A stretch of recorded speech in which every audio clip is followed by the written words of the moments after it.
Good morning, Patrick. I missed collaborating with you last week.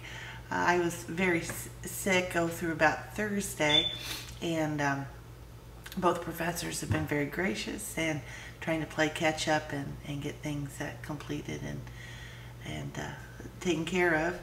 I hope you're hanging in there this week with both of our classes. If I had all to do over with, I have typically take 6 hours at one time, but with my lack of understanding, expertise in technology, I should have probably, if I knew then what I knew now, probably should have just taken one class, because it's a little bit more overwhelming than what I thought it was going to be.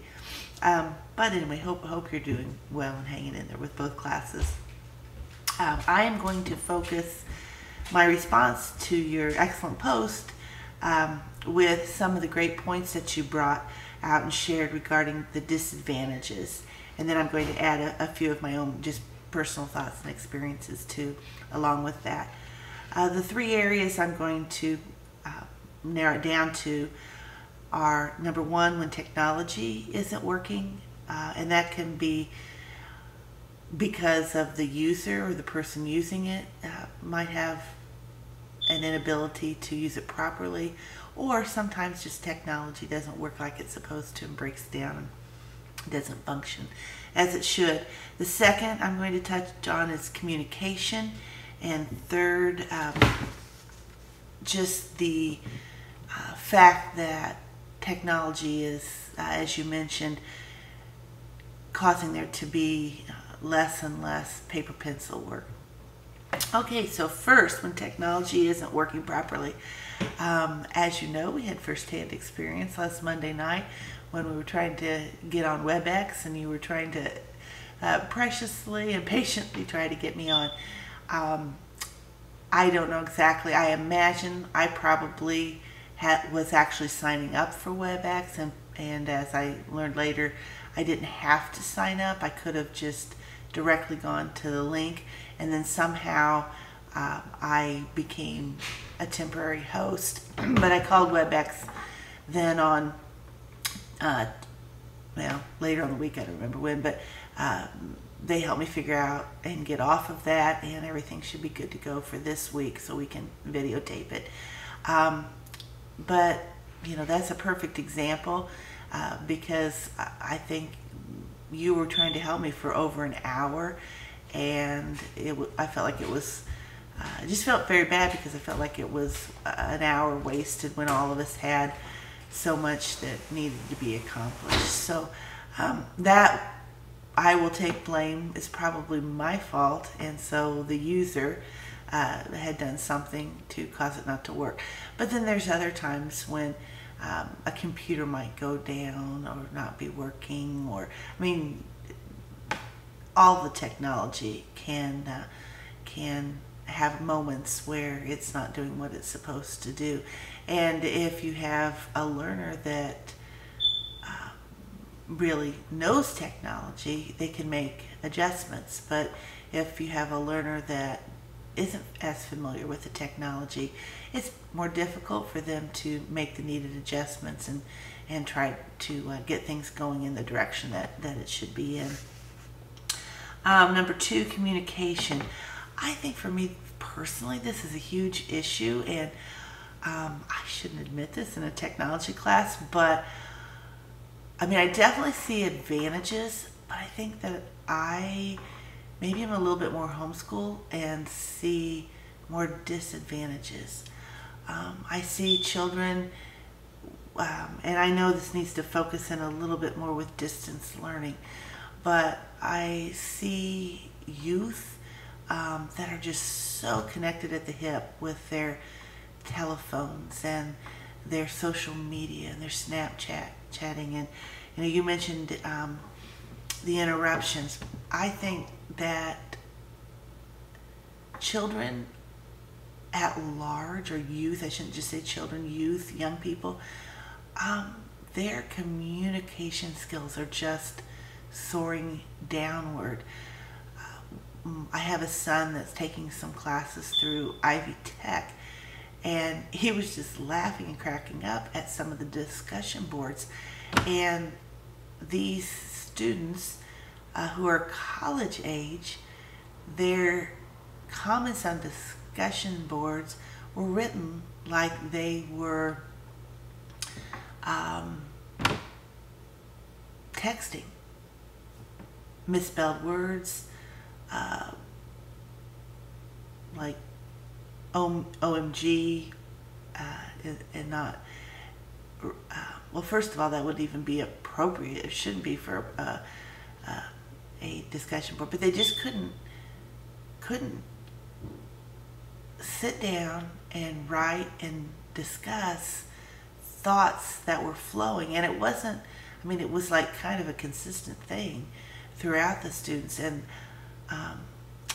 you know, it probably is not fair to blame it all on technology, but I feel like it does feed in the fact that kids can't sit down and talk very fluently and easily with other human beings and express themselves. And once again, I realize that communication comes easier for some and not as much for others. But I just think it's very sad that people are having trouble more and more and more with talking and communicating. And that goes both in oral communication and written communication. The types of things that students are producing writing-wise are just feel like that they're going consistently downhill. And let me reiterate, I don't think it's all due to technology, but I think technology feeds into it, whether it's their social media or but also the types of music and the types of movies that are out there. And I think they all are kind of having a surmise and a negative impact on our children as they're growing up. And I guess I kind of touched on my third point, the paper pencil. I just really miss the art of writing letters, writing thank you notes. Just don't feel that an email or text is nearly the same to receive. And I know in a lot of schools that they aren't even teaching cursive writing anymore. And this is partly because of technology, and then distance learning is a part of that. And anyway, that there's just, I feel like even with distance learning and technology, that youth should still be expected to learn the skill of putting their thoughts on paper, and be encouraged to still do a lot of writing and not just everything on the computer or whatever, iPad, whatever type of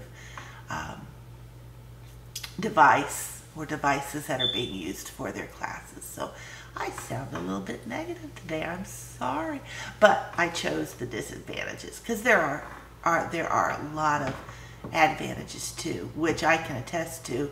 One of which is in the situation I'm in health-wise right now and recuperating, I could not actually attend a physical classroom, and the flexibility that it lends is awesome, and there are many good things. So I'll end on a happy note. I hope you're having a good week. I am doing this before church along with a couple other responses. Gonna Zoom off for church, come home and and continue to work and pray that I can get everything done today. So you have a great day, and if I don't talk with you today, I will see you and talk to you tomorrow night at 8 o'clock. And I want to thank you again for being patient with me. I'm sorry we never could get it to WebEx to work out last week, but I certainly appreciated it. Thanks. You have a great day.